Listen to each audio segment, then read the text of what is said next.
Global public স্কুলের পক্ষ থেকে অনলাইন ক্লাসে সকল ছাত্রছাত্রীকে স্বাগত। আজকে আমি যে বিষয়টা নিয়ে আলোচনা করব তার নাম হচ্ছে চেঞ্জিং সেন্টেন্স অথবা ট্রান্সফার অফ সেন্টেন্স। এই ব্যাপারটা আমাদের ক্লাস 8, 9, 10 ইন্টার পর্যন্ত আছে, তাই আমাদেরকে এই ক্লাসটা খুব ভালোভাবে শিখতে হবে। চেঞ্জিং সেন্টেন্সে নবম দশম শ্রেণীর জন্য সব থেকে বেশি মার্কস থাকে। অষ্টম শ্রেণীতে থাকে মাত্র 5 মার্ক, আর আমাদের নবম দশম শ্রেণীতে 10 মার্ক থাকে। তো অনেকগুলো গ্রামার করতে আমাদের ধাপে ধাপে করতে হবে। আর এই এমন একটা রুলস যা যদি আমরা একটু মনে করে করি, একটু রুলসটা জেনে করি, তাহলে আমাদের এখানে 10-এ 10 পাওয়া সম্ভব, অথবা অষ্টম শ্রেণীতে 5-এ 5 পাওয়া সম্ভব। এই ক্লাসটা অষ্টম শ্রেণীর জন্য যেমন গুরুত্বপূর্ণ, ঠিক তেমনি এসএসসি এর জন্য গুরুত্বপূর্ণ। তাই আমরা যেটা মিল আছে, মিল ক্লাসগুলো আমরা আগে করব গ্লোবাল পাবলিক স্কুলের পক্ষ থেকে। আমরা শুরু করতেছি। আজকের টপিকস আমাদের হচ্ছে অ্যাসার্টিভ টু ইন্টারোগেটিভ। আমাদের এখানে অ্যাসার্টিভ টু ইন্টারোগেটিভ আছে, অ্যাসার্টিভ টু এক্সক্লামেটরি আছে, অ্যাফার্মেটিভ টু নেগেটিভ আছে, ভয়েজ আছে। আমরা ধাপে ধাপে ক্লাসগুলো ইনশাআল্লাহ করব। আজকের আমাদের আলোচ্য বিষয় হচ্ছে অ্যাসার্টিভ টু ইন্টারোগেটিভ। তো আমি রুলসটা আগে প্রথমে দেখাবো, দেন উদাহরণ করব।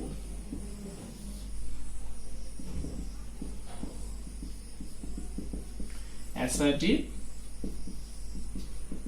ইন্টারোগেটিভ রুলসটা যদি আমরা ছকের মাধ্যমে করি তাহলে কি হবে, এই অ্যাসার্টিভ থেকে ইন্টারোগেটিভে যাবে, ইন্টারোগেটিভ থেকে অ্যাসার্টিভে আসবে। প্রশ্ন যদি অ্যাসার্টিভে থাকে তাহলে অ্যান্সার ইন্টারোগেটিভ করতে হবে, প্রশ্ন ইন্টারোগেটিভে থাকলে অ্যাসার্টিভে করতে হবে। আমাদের প্রথম রুলসটা হচ্ছে মাত্র 3টা রুলস করলে ইনশাআল্লাহ এক পাওয়া সম্ভব। 1 মার্কস আমাদের নিশ্চিত থাকবেই, অ্যাসার্টিভ টু ইন্টারোগেটিভ বা ইন্টারোগেটিভ টু অ্যাসার্টিভ। তো প্রথম রুলসটা হচ্ছে সাবজেক্ট প্লাস মূল ভার্ব প্লাস অবজেক্ট। এই মূল ভার্বটা আমাদের ভার্বের যে 3টা চেহারা আছে, 3টা চেহারার মধ্যে 2টা চেহারা থাকে, আর একটা হচ্ছে আমাদের ভার্বের প্রেজেন্টের সাথে এস বাই এস থাকে। মূল ভার্বটা আমাদের মধ্যে 3টা চেহারায় থাকে। ভার্বের V1 এ থাকে অর্থাৎ প্রেজেন্টে থাকে, ভার্বের V2 থাকে অর্থাৎ পাস্টে থাকে, ভার্বের সাথে এস বা ইএস থাকে। তো ভার্বের V1 থাকলে যখন ইন্টারোগেটিভ করতে বলবে তোমাকে অবশ্যই প্রথমে নিয়ে আসতে হবে ডু। ভার্বের V2 পাস্টে থাকলে নিয়ে আসতে হবে ডিড। ভার্বের সাথে এস বা ইএস থাকলে আমাদের নিয়ে আসতে হবে ডাস।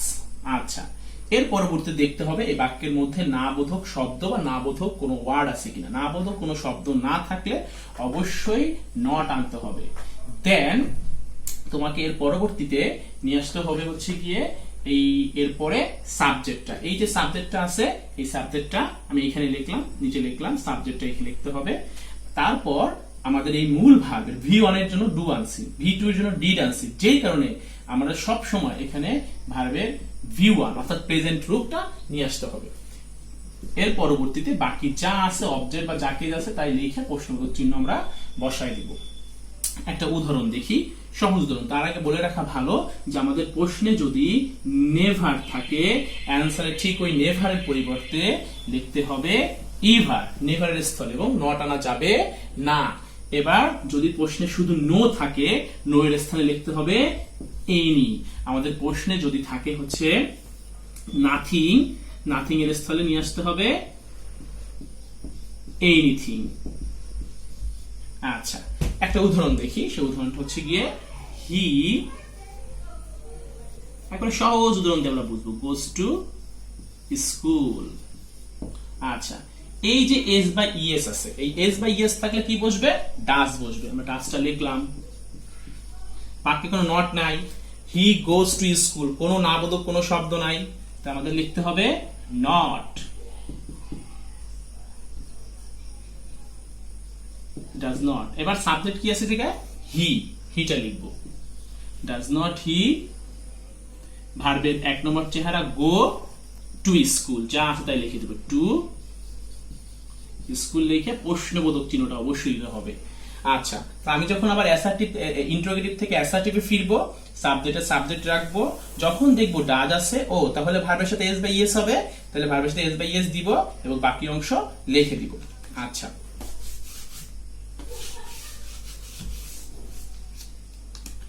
সেকেন্ড উদাহরণ আমরা দেখি একটা প্রেজেন্ট দিয়ে, আই নেভার ড্রিঙ্ক টি। আচ্ছা, এখানে আমাদের মূল ভার্ব কি, ড্রিঙ্ক। ড্রিঙ্ক আমাদের প্রেজেন্টে আছে বা ভার্বের ভিএন অনে আছে, 1 নম্বর চেহারায় আছে, প্রেজেন্ট থাকলে নিয়ে আসতে হবে ডু। আজকে কিন্তু প্রশ্নের মধ্যে এই উদাহরণটায় আমাদের কি আছে, নট আছে, অর্থাৎ নাবোধক শব্দ আছে, নেভার আছে, তাই নট আনা যাবে না, একদম নট আনা যাবে না। সাবজেক্টের সাবজেক্ট বসাবো। এবার এই নেভারের পরিবর্তে কিছুক্ষণ আগে আমি লিখে দিচ্ছি কি হবে, ইভার হবে। নেভারের পরিবর্তে ইভার লিখবো। ড্রিঙ্কের প্রেজেন্ট ফর্ম বা ভি1 ড্রিঙ্ক কি, তাই ড্রিঙ্ক লিখতে হবে, আর এটি একটি প্রশ্নবোধক চিহ্ন। 3 নম্বর উদাহরণ, আমরা একটা উদাহরণ পাস্ট অর্থাৎ ডিড দিয়ে একটা উদাহরণ দেখব, যে he invited me. He invited me, সে আমাকে দাওয়াত দিয়েছিল। ইনভাইটেড পাস্ট ফর্মে আছে, তাহলে আমি কি লিখবো এখানে, ডিড লিখবো। বাক্যে কোনো নাবোধক শব্দ নাই, তাই তোমাকে নট নিয়ে আসতে হবে, নট।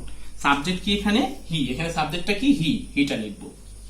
এবার আমার এখানে কিন্তু ইনভাইটেড এর পাস্ট ফর্ম অর্থাৎ ভি2 আছে, যার জন্য আমি ডিড আনছি। এবার এই কারণে আমাদের কিন্তু আমাদের রুলস অনুযায়ী যে ভি1 রাখতে হবে, সাবজেক্টের পরে আমরা ভি1 করব। ইনভাইট, ইনভাইট এই মি দিয়ে প্রশ্নবোধক চিহ্নটা দিতে আমরা কেউ কিন্তু ভুল করবো না। এই হলো 1 নম্বর রুলস। সেকেন্ড রুলসটা হচ্ছে কি আমাদের সাহায্যকারী ভার্ব দিয়ে।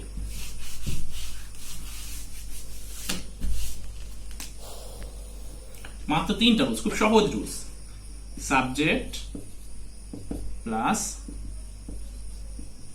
সাহায্যকারী ভার্ব প্লাস বাকি অংশ যা আছে তাই লিখে দিব, বাকি অংশ। যখন প্রশ্নে সাহায্যকারী ভার্ব থাকে তাহলে পরবর্তীতে আমার দেখার প্রয়োজন পড়ে না। এই সাহায্যকারী ভার্বটাকে আমি সংক্ষেপে সাভি বলি, তাই আমি সাভি বললাম, সাভি অর্থাৎ সাহায্যকারী ভার্ব। এই সাহায্যকারী ভার্বটাই প্রথমে নিয়ে আসবো। বাক্যে নাবোধক বা নট না থাকলে অবশ্যই আমরা নট আনবো। এবার এই যে সাবজেক্টের সাবজেক্ট নিয়ে আসবো, সাবজেক্টের সাবজেক্ট নিয়ে আসবো প্লাস। এবার আমাদের বাকি যা আছে জাস্ট লিখে দেবো, এটা খুবই সহজ একটা রুলস। জাস্ট যা আছে বাকি অংশ লিখে দিয়ে প্রশ্নবোধক চিহ্ন সুন্দর মতো করে বসাই দিব। আচ্ছা, উদাহরণ দেখি, যে he has done it. Has আছে সাহায্যকারী ভার্ব, হ্যাজটাকে প্রথমে লিখলাম। বাক্যে নাবোধক কোনো শব্দ নাই, নট লিখলাম। সাবজেক্ট হি, বাকি যা আছে দেখে দেখে লিখে দিব ডান ইট। আমাদের দেখা যেতে পারে বাকি অংশটা আরো বড় থাকতে পারে, বাকি অংশ যত বড় থাকবে আমরা জাস্ট বাকি অংশ দেখে দেখে লিখে প্রশ্নবোধক চিহ্ন বসাই দিব। আচ্ছা, যদি এইখানে হ্যাজের সাথে জাস্ট খালি হ্যাজ নট থাকতো তখন কিন্তু এই নটটা আসতো না, তাহলে অ্যান্সার হইতো has he done it.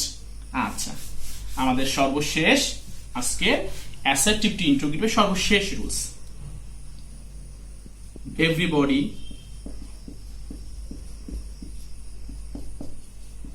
Anybody, আমি লিখলাম না, ডট ডট দিলাম, somebody. Everybody, anybody, somebody. Nobody একটু পরে লিখবো। এভরিওয়ান, এনিওয়ান,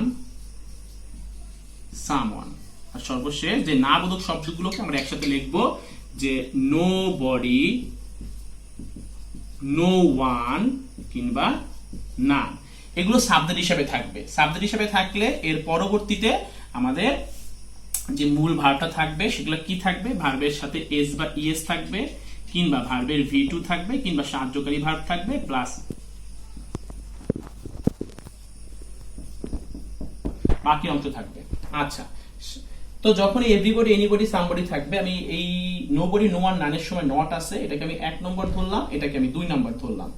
আচ্ছা, এই এভরিবডি, এনিবডি, সামবডি অথবা এই 1, 2 সবার জন্যই আমাদের এই পরিবর্তে হু আসবে। Everybody, anybody, somebody, everyone, anyone, someone, nobody, no one, none, এর পরিবর্তে আমাদের আসবে হু, WHO, হু। ঠিক এগুলোর পরিবর্তে যা আছে এগুলো থাকলেই তার পরিবর্তে হু লিখবো। এবার ভার্বের সাথে এস বাই এস থাকলে লিখবো হচ্ছে ডাস। যদি ভার্বের ভি2 থাকে তাহলে লিখবো হচ্ছে ডিড। আচ্ছা, এবার বাক্যে যদি এখানে নট না থাকে, তখন এই 6টার মধ্যে কোনো নাবোধক শব্দ নাই, অবশ্যই নট আনতে হবে। দেন ভার্বের ভি1 প্লাস বাকি অংশ দিয়ে প্রশ্নবোধক চিহ্ন। আচ্ছা, সেকেন্ডটা হচ্ছে গিয়ে আমাদের এই ভার্বের সাথে এস বাই এস বা ভার্বের ভি2 না থেকে আমাদের থাকতে পারে কিন্তু সাহায্যকারী ভার্বটা, অর্থাৎ am, is, are, was, were, have, has, had থাকতে পারে। একই কথা, এভরিবডি, এনিবডি, সামবডি থাকলে সেখানে আমরা হু লিখবো। হু লেখার পরে সাহায্যকারী ভার্ব লিখবো, বাক্যে নট নাই নট আনবো, বাকি যা আছে বাকি অংশ লিখে প্রশ্নবোধক চিহ্ন বসাই দিব। আচ্ছা, নোবডি নো ওয়ান নান থাকলে, নোবডি নো ওয়ান নান থাকলে জাস্ট খালি এই 2 নাম্বার রুলসের জন্য নোবডি নো ওয়ান নানের স্থলে হু লিখবো, বাকি অংশ লিখবো, লিখে প্রশ্নবোধক চিহ্ন বসাবো। নোবডি নো ওয়ান নানের সময় নাবোধক কোনো শব্দ আনার প্রয়োজন পড়তেছে না, যেই কারণে আমাদের এই ডিড বা ডাস আনার কোনো দরকার নাই। জাস্ট খালি নোবডি নো ওয়ান নানের জায়গায় হু লিখবো, বাকি অংশ লিখে প্রশ্নবোধক চিহ্ন দিব। এই হচ্ছে কি রুলস। এই রুলস অনুযায়ী আমি 2টা উদাহরণ দিয়ে দিচ্ছি, তাহলেই ইনশাআল্লাহ তোমাদের জন্য বোধগম্য হবে। যখন তোমরা রুলসগুলো লিখবা, ভিডিওটা পোস্ট দিবা, পোস্ট করে রুলসটা দেখে তারপরে তুমি সেগুলো তুলে নিতে পারো খাতায়, খাতায় তুলে প্র্যাকটিস করবা। আচ্ছা, এভরিবডি লাইকস হার, এভরিবডি লাইকস হার, এভরিবডি ঠিক এই স্থলে লিখবো হচ্ছে হু, এস বাই এস থাকলে ডাস, বাক্যে নাবোধক কোনো শব্দ নাই তাই নট, নট আনার পরে এই যে আমাদের ভার্বটা আছে এস বাই এস উঠে যাবে, সেখানে বসবে ভার্বের V1, শুধু লাইক এই হারের হারটা লেখা প্রশ্নবোধক চিহ্ন দিয়ে দিব।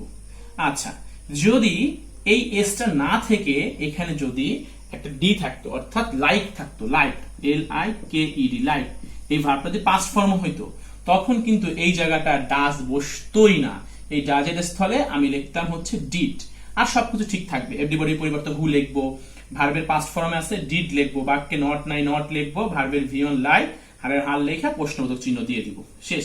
এবার নোবডি দিয়ে একটা উদাহরণ দেখি। Nobody phoned me. আচ্ছা, এই নোবডি ফোন্ড মি, নোবডির পরিবর্তে লিখবো হচ্ছে হু, ফোন্ড মি।